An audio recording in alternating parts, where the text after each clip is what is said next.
much for coming to our session this morning. We're calling it, how can we pioneer what we call a circular economy in space? It's about some really fascinating technologies. We're going to be talking about in-space servicing, manufacturing, those kinds of technologies. And if you're interested in how you can turn space debris into propellant, then you're in the right place. If you want to ask a question, we have, let me just click for you, a QR code. We're using Slido today. And you can scan this. You can pop a question into your phone. Hopefully, I'll be able to see it on the iPad. And secondly, let me just quickly introduce myself. My name is Katie Haswell. I'm a journalist, a broadcast journalist, previously for BBC, ITV in the UK.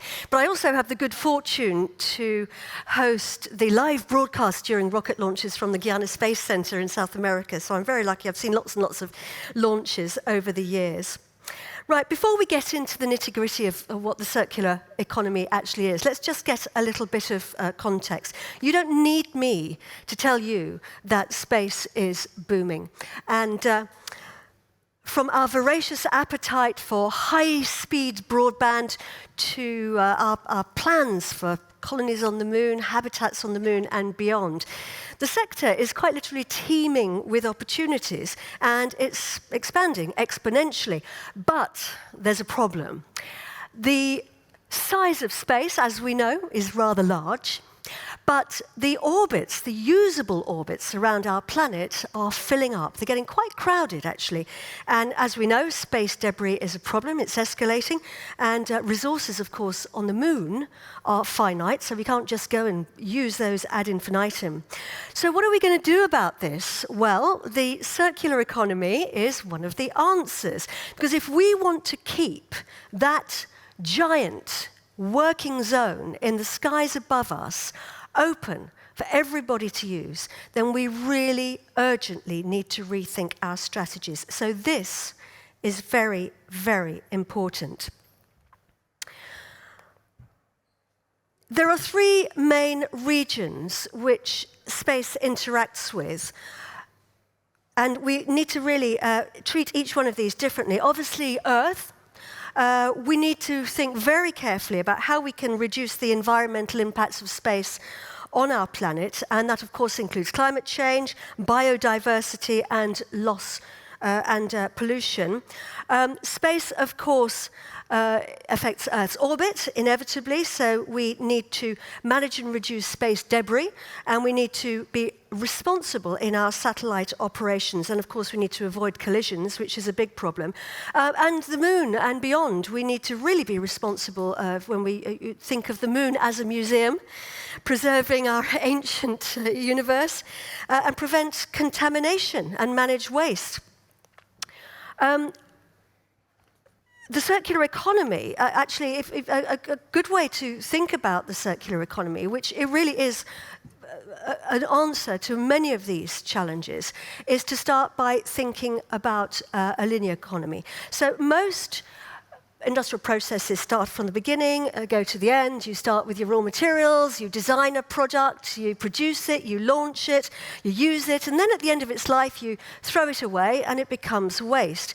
Whereas with the circular economy, we're circularizing the materials and the products that we've got. So, for example, if you look at this grey line at the top, we can, instead of disposing of raw materials, we can use them again as raw materials, rather, disposing of an old thing, using it as raw materials, or we can refurbish, we can repurpose, we can reuse, and of course, all of this is about maintaining what we've already got and life extension. I mean, if you think about it, you know, we talk about electric vehicles, but at the end of the day, the most efficient and sustainable car you've got is actually the one you own.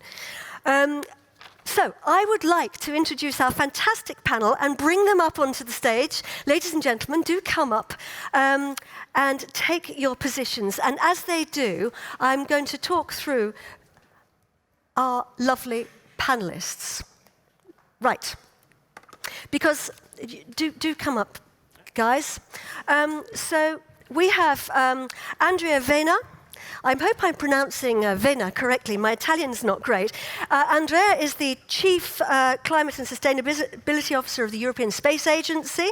He's an expert on business development and strategic analysis, as well as planning and marketing, and he's absolutely passionate about sustainability. We have Charity Whedon. Charity is the Associate Administrator leading NASA's Office of Technology, Policy and Strategy, which is a very, very important department because they provide NASA leadership with advice on policy issues and strategic planning and technology investments. So that is very important.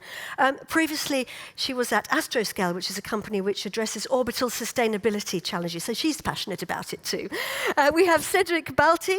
Cedric is the Director of Innovation and Chief Sustainability Officer at Thales Alenia Space, the industrial aerospace giant.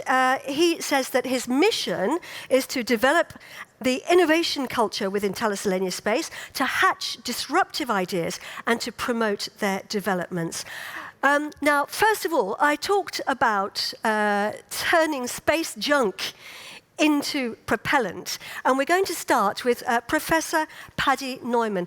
Paddy is the Chief Scientist and Head of Research and Development at Neumann Space, a company which he founded, I think in 2016 or 2015.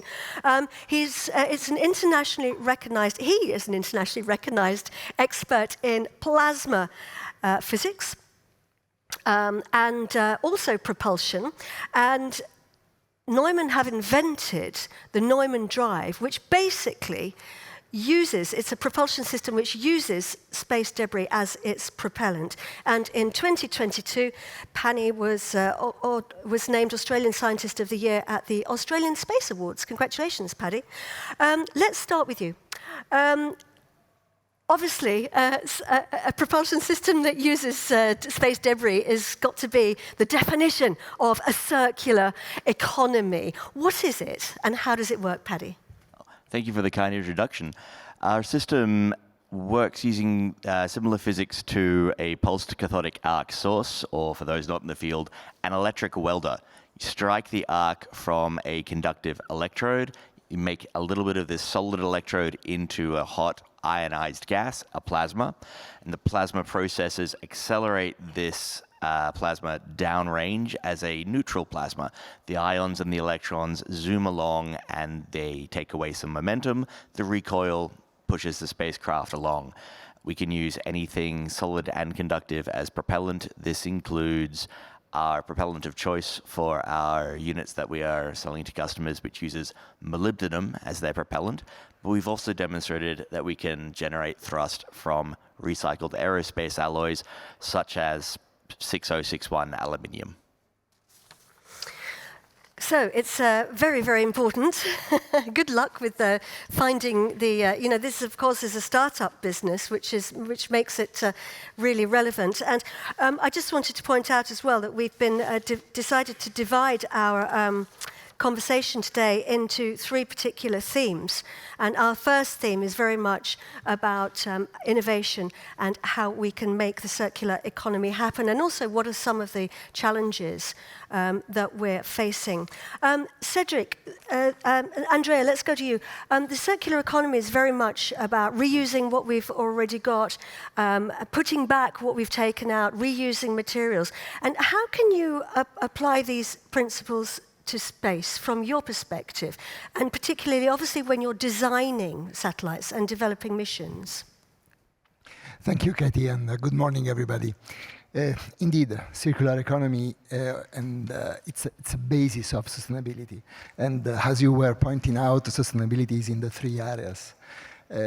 Let's focus first on the area that we have on Earth. On Earth, it's very important that we think or rethink how to design our space products. And this is encompassing, for sure, the first place, the identification of what are the things that you want to improve in terms of environmental impact, for instance. And then when you have identified those areas, what we have called the hotspots, then you can finally decide which type of innovation you want to apply to reduce the environmental impact of that particular area, of that product, or maybe a process, or maybe a material. And the reuse of materials is one of the things that have been done. Just one example is materials, raw materials, and rare earth in particular that are used for solar panels in space. It's a massive use. And as you can imagine, this is a very precious resource. So one of the things that the agency has been pushing forward is the reuse of those rare earths that have been utilized during the process, the industrial process. So there is a circular economy there, and the waste of the industrial process is reused again to reduce by maybe even 80% the material that is used for that kind of industrial process. This is just one example, but the very key thing is that we are rethinking the way in which we design spacecraft and objects that we are going to put in orbit. If we look at the upper layer, so the orbit, this is also a very place where we have to think about how we can reuse things and introduce other principles of the space circular economy. And in particular, one example that I would like to make is the active debris removal.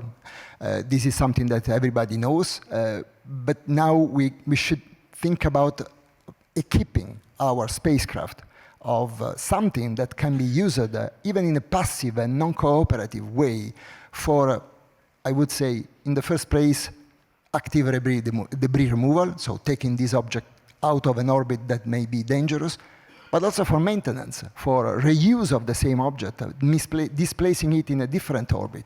So this is a project that is using a MICE adapter that is something that is going to be installed in the 6 Copernicus expanded missions that are under development today. So each of those missions is going to be equipped by this kind of device that will allow in the future the displacement of the space object, of the satellite, in case it is needed, either for debris removal or for change of the orbit and the reutilization of the same spacecraft. So these are the 2 areas that I wanted to make as an example. Very interesting. So this is looking at a number of strategies there, circular economy principles for rethinking eco-design, repairing in space, etc. Cedric, these are all really important technologies, but they've actually got to be turned into reality. Thales Alenia Space, one of the industries which is researching all of this. What do we actually mean by refueling, by repairing and servicing in space? I mean, it's one thing talking about it. It's not like driving up in your car and refueling your car. You've got an object which is flying around at the speed of a bullet. What are the complexities? Well, it's true that it's not like driving a car. Being in space, you have just imagine the speed. So first, you need to be able to identify your target. So we're speaking here about active debris removal. And to start with, we'll have non-cooperative objects. In the future, we hope we'll design satellite and objects that will be rather more cooperative, but we need to start cleaning up the orbits. So you need to identify your target. You need to approach your target at a very high speed.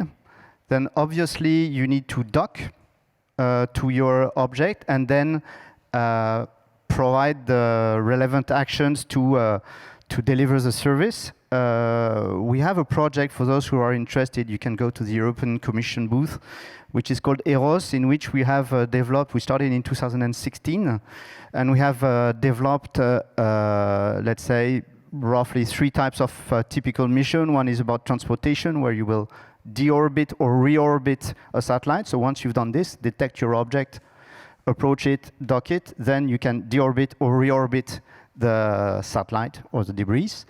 The second one is about refueling. And of course, you can imagine that you need to be able to interact with the satellites you're connecting to. And the third one is about replacing, which could be repairing at some point also. And that's a type of development we have done since 2016 that will be driving us to a demonstrator in 2028. So I encourage you, if you want to better feel what it means, to go and test this virtual reality experimentation in the European Commission booth. Well, I would like to just add, actually, that it's really worth visiting the EU booth, which is next to the Thales Linear Space booth, actually, because the demonstration which Cedric talked about, I did it this morning, it's really good. You can actually control the satellite in space. It's a virtual reality demonstration. You can see how you can actually dock and change a battery, I think. Charity, let's move on to NASA's perspective, because we know that there are, I don't know, I think I might be wrong in saying there are some 400 or so missions already planned for the moon over the next 10 years or so. And we're going to be building habitats on the moon. We're going to be needing to reuse materials on the moon. And of course, someday reusing parts. So tell us about NASA's perspective. And I'm guessing you're using the sort of circularity that you've learned from the ISS as well. That's right. Thank you. And buongiorno. I hope you're all practicing your buongiornos this week. It's a pleasure to be here. Thank you for the invitation. So circular economy principles are a necessity for a sustained presence outside of Earth orbit. It's just as simple as that. And we're lucky that we've had decades of experience in the space station practicing some of these requirements, like water reclamation.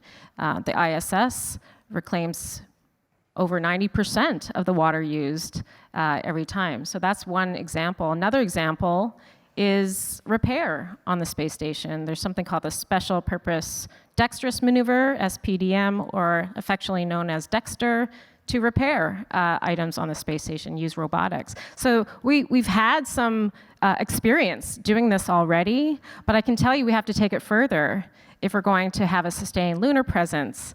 For example, our Moon to Mars strategy, one of the key tenets is about maintainability and reuse.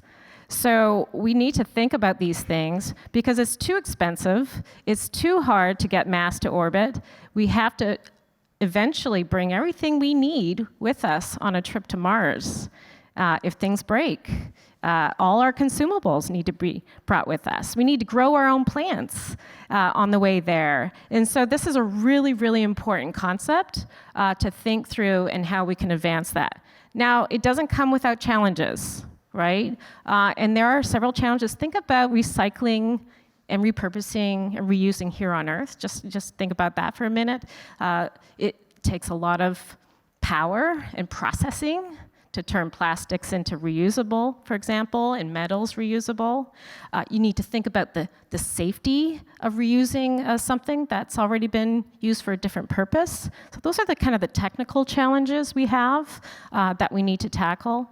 There's also economic challenges. It's in the name, circular economy. So where's the economy going to come here, right? We still have those challenges here on Earth of materials getting repurposed or and use that in an economy way or economy manner. And so in space, that is doubly so, right? Space is hard and space economy even more so. So thinking about where are the financial incentives here as well. And the last difficulty is the policy piece, right? When you're going to rendezvous with another object or remove it from orbit, there's insurance, liability questions, ownership questions. Here on Earth, we have junkyards, and maybe we lease the land and have a business there. That's not how it works in space, is it? So we have to think through these like policy regulatory things. I want to give a good example that Deputy Administrator Melroy gave earlier this week, and it was really enlightening. She said, packaging is a huge thing. When you're sending things to the space station, it has to be properly packaged so it can work. Maybe it's a tool, right? And that'll come with a lot of foam around it, maybe a box, a lot of packaging. That's going to be a really big problem if we can't think of ways to repurpose, reuse that packaging in orbit, but also on the surface of the moon. Where are we going to put this all? There's no trash heap there. So we're going to have to think of this. So NASA did just announce a Luna Recycle Challenge. for this very purpose. You know, articles of clothing, packaging, those solid materials, what can we do with those? How can we reuse them? And so that's a great start. Lots of challenges, but we're starting to think about that. Yeah, and we're going to put a QR code up later about the Lunar Recycle Challenge so that you can scan it and find out more. Very, very interesting project there. Let's just turn now to our second theme. We wanted to ask, what are the biggest challenges to implementing these kinds of principles in practice, if you like? And you've touched on some of them. But how do we overcome those challenges? And obviously, collaboration has to be vital because we need to use the might of our combined forces in order to make this happen. It's got to be a big global effort, effectively. Neumann Space, Paddy, is a small company with a big idea. You've already managed to fly, which is a big step. Testing your satellite, testing your demonstrator in space, obviously, is hugely important, but challenging. Paddy, you've been collaborating with the Australian Space Agency, I think, and maybe also the French Space Agency, CNES, and US partners, so you've had a lot of collaboration there. We've got a couple of questions coming in. Just tell me, I'm going to come to those questions in a second, but just tell me a little bit about what it's like for startups and some of the challenges you face, and maybe some advice for some of the space agencies and organizations about how they can help. One of the very first challenges is one of the harder ones to bridge, which is, of course, the credibility gap. If you've just come out as a very new company, coming out with some research behind you, there's a lot of people out there saying a lot of things, making big claims. How you can make sure people can trust what you're saying, can verify verify the potential of what it is you're working on. That's one of the big steps, and we've had a lot of assistance with this, demonstrating our capabilities from early days through integrated prototypes, through collaborative projects. And for anyone out there who's starting this journey, one of the best ways of starting this is get out, talk to people, and make sure you've got good results, hard data to back up the discussions you're having with people who can poke holes in it. And if they keep on trying to poke holes and you've got the good answers, fantastic. Find a place where you get to whether your answer is, I don't know, I haven't tested that. Do you have any ideas on how we could test it together? So you can build that collaboration, build the cooperation. And if you do this with enough and have enough players in there, it stops being just cooperation and becomes a cooperative ecosystem. And any thoughts for our two members of the space agencies here that they can pick up on shortly? Anything that you would like them, or did you want to say something, Andrea? Yes, very many interesting elements are coming up from the discussion. We understand that space systems are not simple systems, are complex systems that are performed by different actors, space agencies, there are companies, there are long supply chains with places in different countries. At least in Europe, we have 22 countries that are part of the European Space Agency. So it is going without saying that collaboration is at the basis of everything. And we cannot do collaboration without sharing information, without sharing best practices. So the initiatives that we have been taking for the Zero Debris Charter, for instance, is one example of collaboration, or the statement for a responsible space sector that is now counting 70 organizations that have joined the efforts towards more sustainability and more responsibility in the space sector. So this collaboration is fundamental. Sharing experience, looking forward for common solutions, talking each other to see what can be really improved for the purpose of having a better, responsible and sustainable space. And then there is the support to companies, the support to innovation, to generate new ideas. So opening platforms where we can put ideas on different topics. One is coming from my mind from what you said, Charity. So the assembly in orbit. So large space structures that necessarily have to be assembled in orbit. How to do it? What are the challenges? How to overcome them? there is a need to a collaborative effort in putting forward ideas, reach at least a technology readiness level that enables companies to go for business. And this is the role of space agency there. So we have to support them, to enable them maybe to be the first customer on this, in this case, and then allowing them to go on the market and sell their products. Cedric, what about big industries like yours? What are the business opportunities in the field of sustainability? I wonder, you know, how big are the R&D budgets in reality, and how much R&D is actually possible? Well, I think first what we are tackling, and Thales Alenia Space is very much involved in this, is really to prepare a sustainable future for our space business. I mean, it is somehow at risk. We don't know today the impact of some of the areas, the launchers, the end of life of the satellite when it comes back. So there's really a huge work to be done, and I like a lot the comments on the fact that it is a collaborative approach. I think it's really, we believe that it's totally ecosystemic, so we need to work all together. In Thales Alenia Space, we've built, putting in place an innovation approach where we develop the collaborations with other stakeholders. For instance, startups. Maybe you heard about the Space Business Catalyst, where we host startups. We select them based on the sustainability impact they may have, because we'll not be able to do everything on our side as industrials. We need the support from the agencies. We need the creativity from all the players. And we need to move all together towards this circularity. And I think it's very important to keep in mind that the challenge is starting now. It will take years. I spoke about EROS, which is just a technological brick. Started in 2016. We will demonstrate in 2028. It's not so easy to be much quicker than that.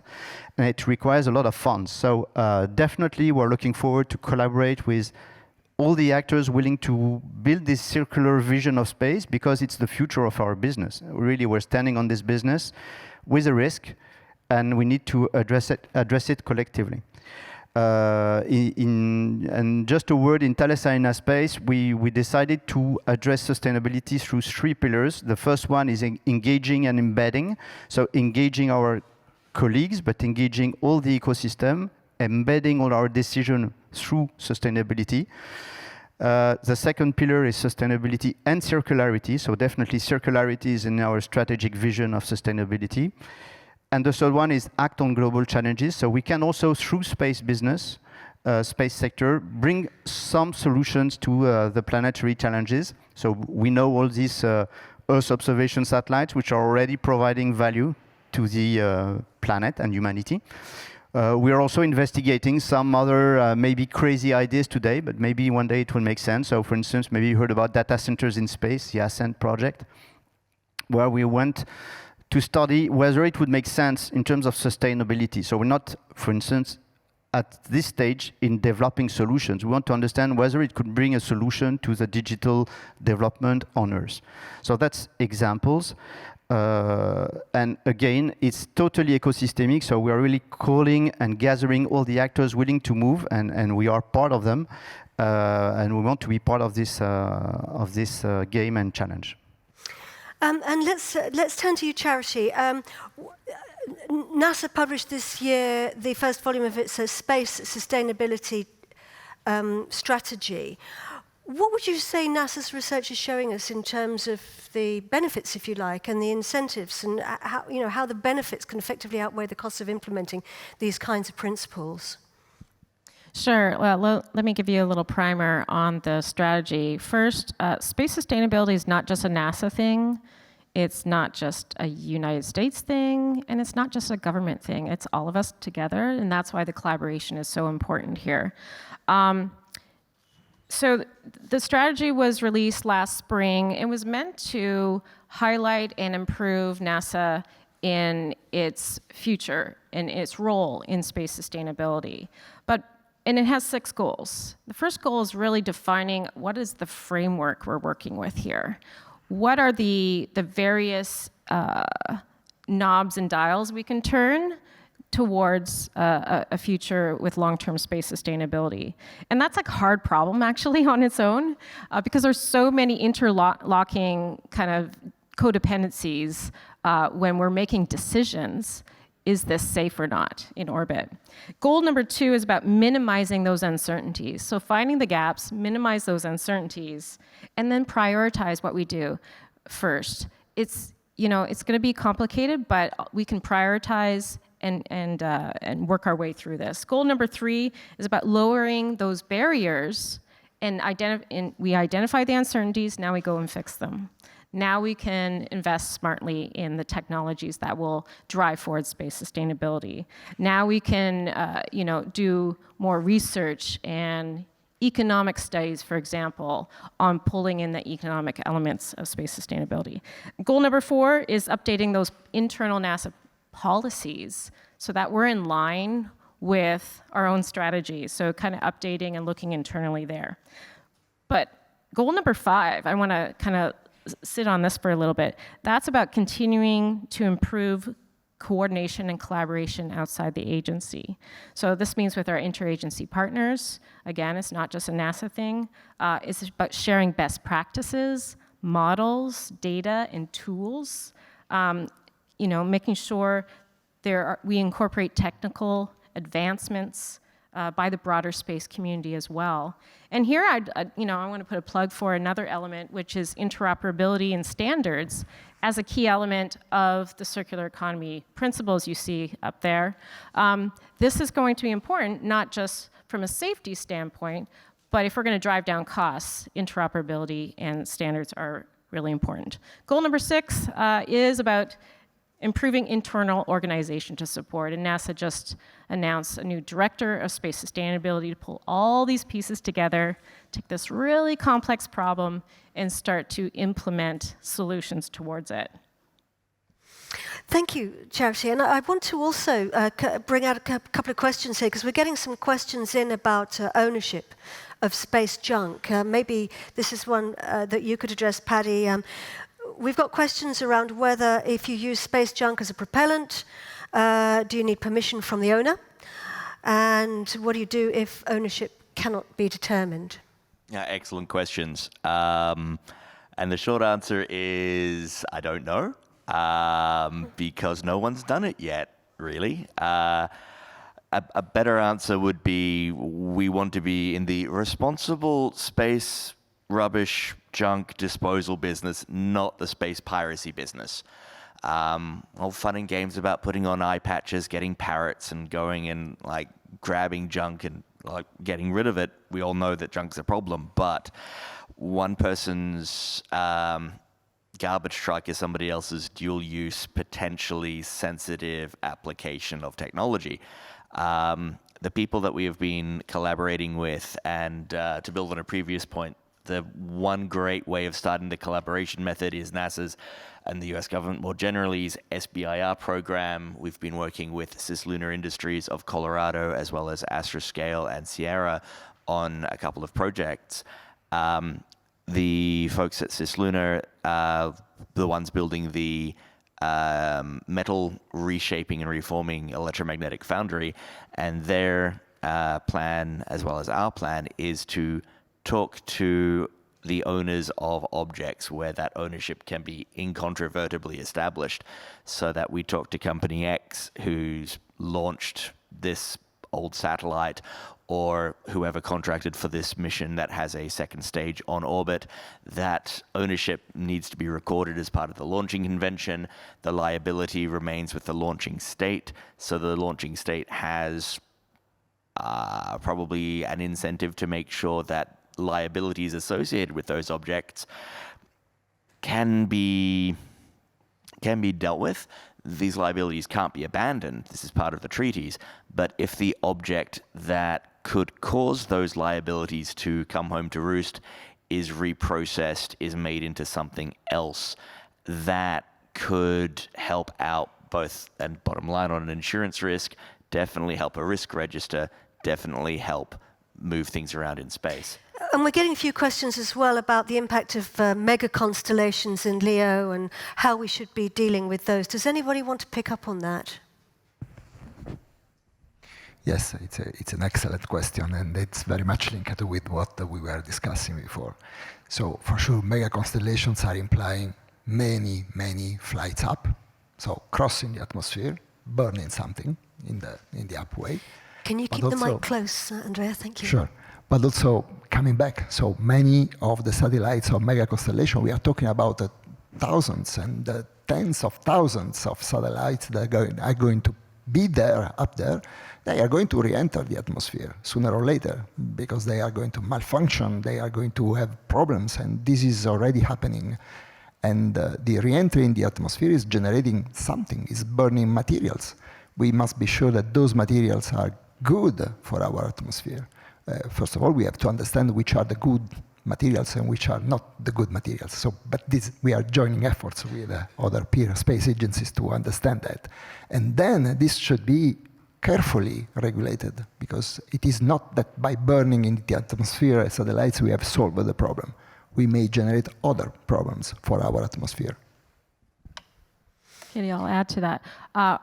First, I'll say NASA is not a regulator, but what we are, and what we do have, is technical competency. And you can leverage NASA's technical competency in developing new tech that can help solve congestion in orbit. There is a program called Starling, with it ING, that is testing out autonomy between two separate constellations. And so I think that's an important thing of developing the technology piece in addition to highlighting the policy piece. And just one final question before we move on to our third topic is around. Sorry, let me find it. Okay, one of the challenges to creating disruptive technology, this is from Dr. Natasha Nicholson, is that the return on investment for investors will be far down the road and therefore unattractive propositions. What opportunities are there for small startups with big ideas backed by science? Would somebody like to take that? I'll just repeat something that Patty said about the SBIR program. Those, I mean, it's not just a NASA thing. Other nations have, small business programs to support great novel ideas that just need a little bit of funding to get off the ground. So, that is a positive thing to bring this innovation to light and further it down the TRL chain. If I can.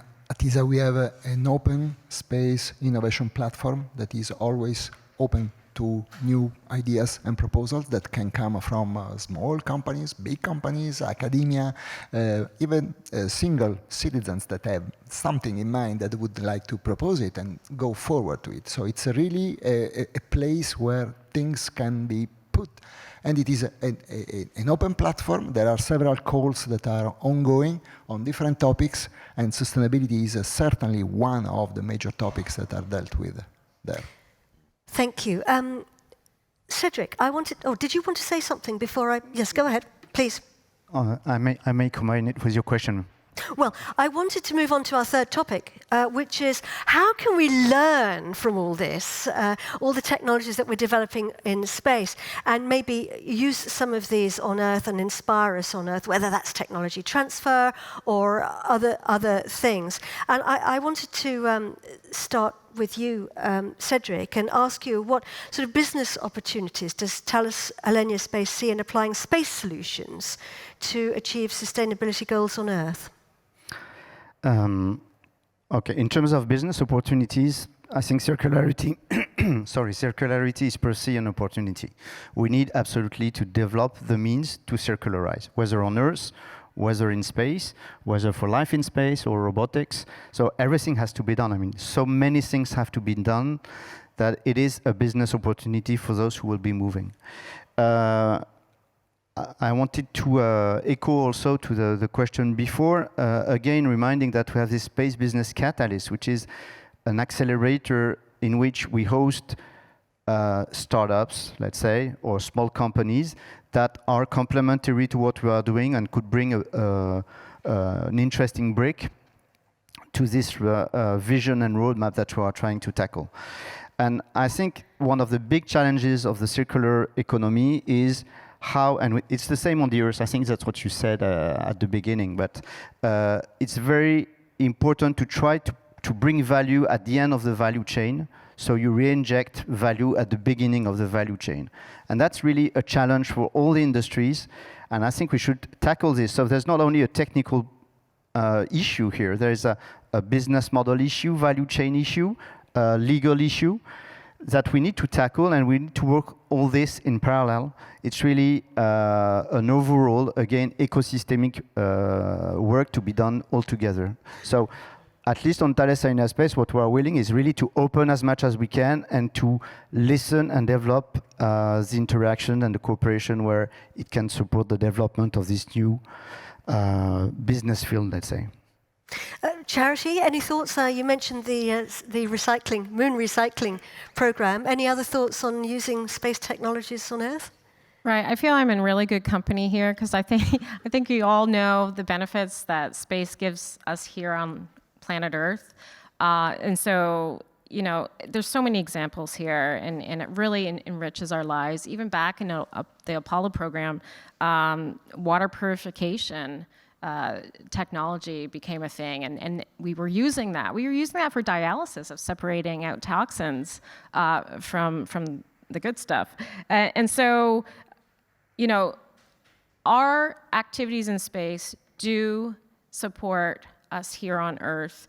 One good example you can take from the ISS is indoor farming, vertical farming, and how we can leverage that here on Earth as well. Because we're going to need to have these sort of technologies as we go to the moon and Mars and beyond. So think about the ISS as a microgravity test bed as well. What do we not know? So here's the things that we found out from, you know, Apollo program, ISS program, and we're leveraging it in our everyday lives now.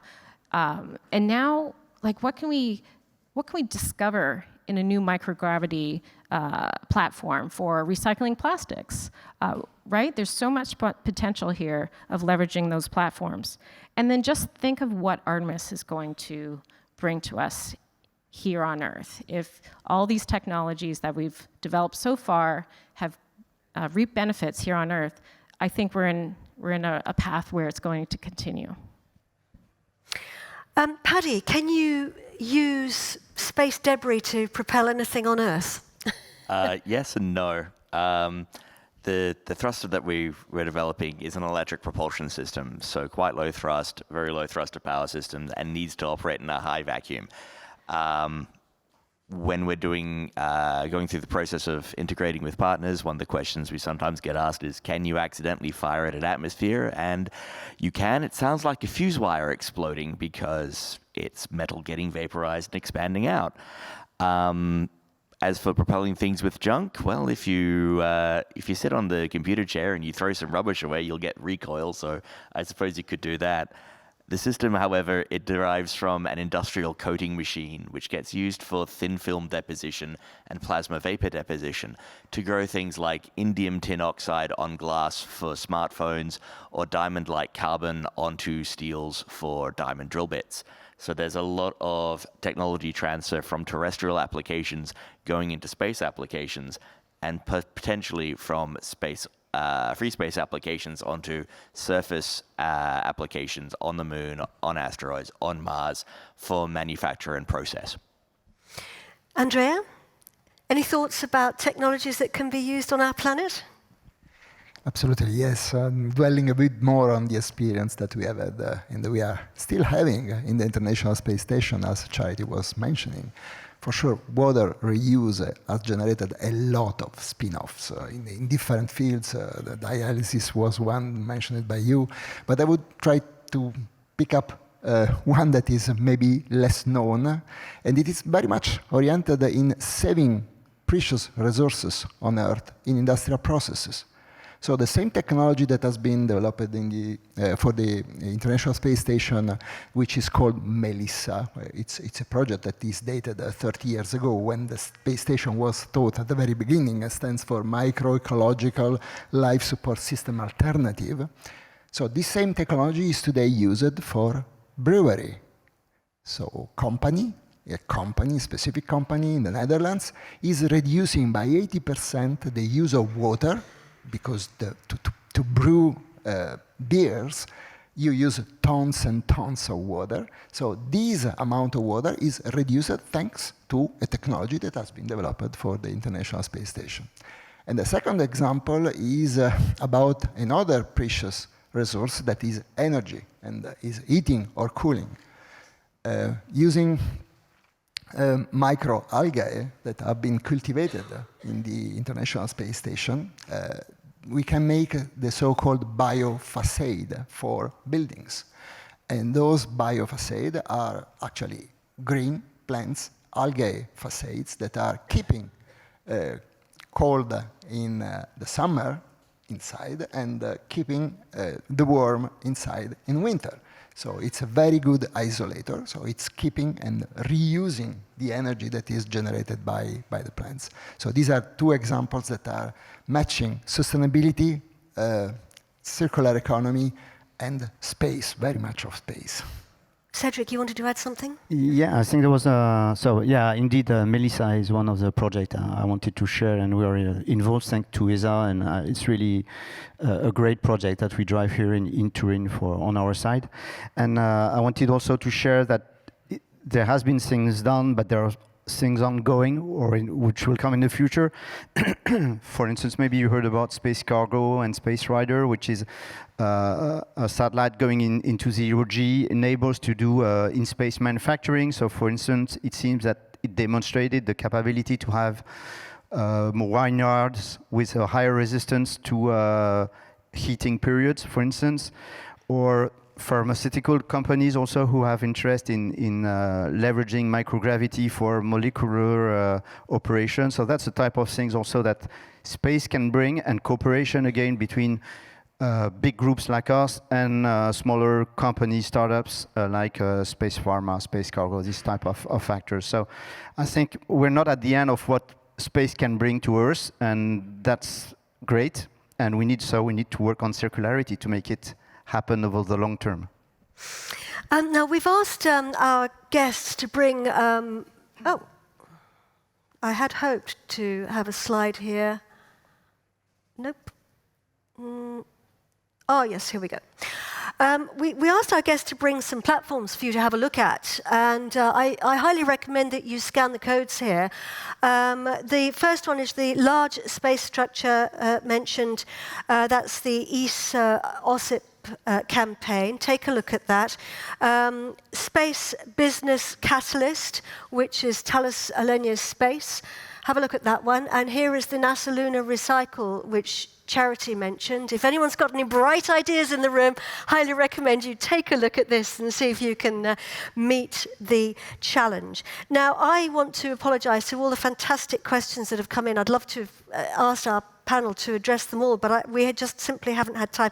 We've got 2 minutes left, and so I'm going to ask you, all 4 of you, in 30 seconds, that's the challenge, can you meet it, to sum up and give us your one key thought. What would you like folk here to take away with them in 30 seconds, folks? Starting, Paddy, with you. There's a lot of resources that people have put a lot of energy and a lot of capital into putting in space.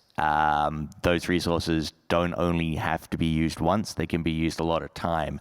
Recycling is something that we've been doing for centuries for various applications.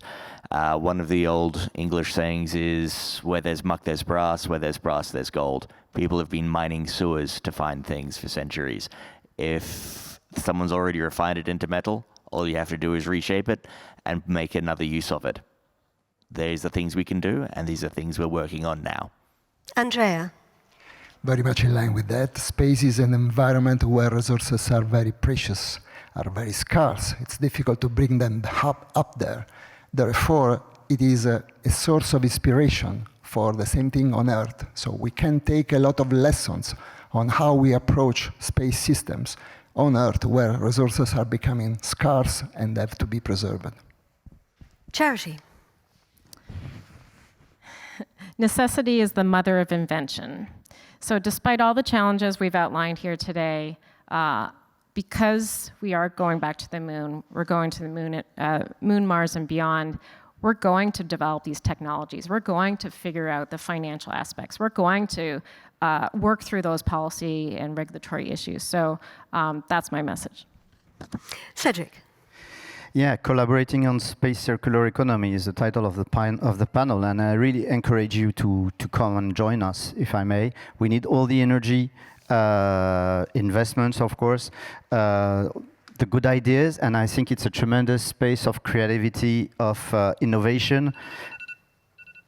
That's my time at the end of the panel. Keep going. Of innovation on which we need all the good ideas, the players who are willing to be positive and to put themselves on the moves with all of us. I think we need to collaborate, all of us, and do the best out of it. But that's really a great challenge that we'll be glad to share with those who are willing to move forward. Right, well, I would like to say a couple of thank yous. We've come to the end, but I want to say a massive thank you to the European Space Agency for organising this panel, this really, really important panel. They're very keen to gather organisations together to make the principles of the circular economy a reality and see how we can pioneer that and implement it. And last of all, I'd like to say a huge thank you to Andrea Vena, Charity Whedon, Paddy Neumann, and Cedric Balti. A massive round of applause to them and to you for being with us. Thank you.